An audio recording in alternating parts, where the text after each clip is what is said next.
Welcome back. 6:46 is the time. 58 degrees here in South Florida, but we have been watching it all morning long. The aftermath of what not has been a fun night, a fun experience for our friends in the northeastern part of the country. For the second time in less than a week, they are dealing with really dangerous winter conditions up there. Yeah, dangerous winter conditions out on the roads, but that has transferred to all kinds of travel. The biggest impact over the last couple of days has been on air travel. We're talking about thousands of flights all across the country, including here in South Florida. Miami and Fort Lauderdale have either been delayed or canceled. Yeah, and in New York as well. Let's head on over to NBC's Craig Melvin, joining us live this morning from LaGuardia Airport in New York City. Craig, good morning to you.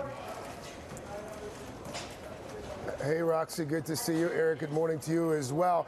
Here's the good news at LaGuardia. Things are markedly better than they were yesterday. Here's the bad news. There are still dozens of flights expected to be canceled or delayed here, and at the area airports as well. We're talking about a couple hundred cancellations and or delays. You can probably see the sign behind me.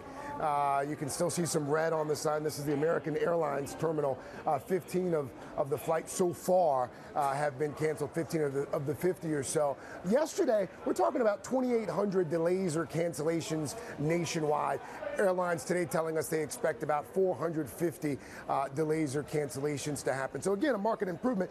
Air travel, part of the story. The other part of the story, the rails. Amtrak on a modified schedule here in the Northeast. They've suspended service between New York and Boston until 10 a.m.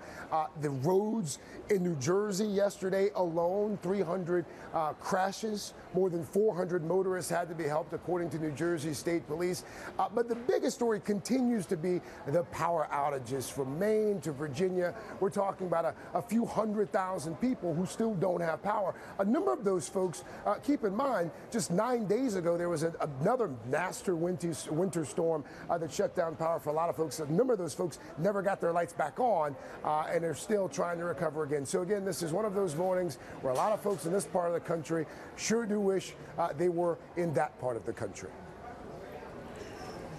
Craig Melvin, that's not the first or last time that we have heard that. We are sending you warm thoughts from the 58 degrees here in South Florida to all of you and wishing you well up there in New York. Craig Melvin, thank you so much for that live report this morning from LaGuardia Airport.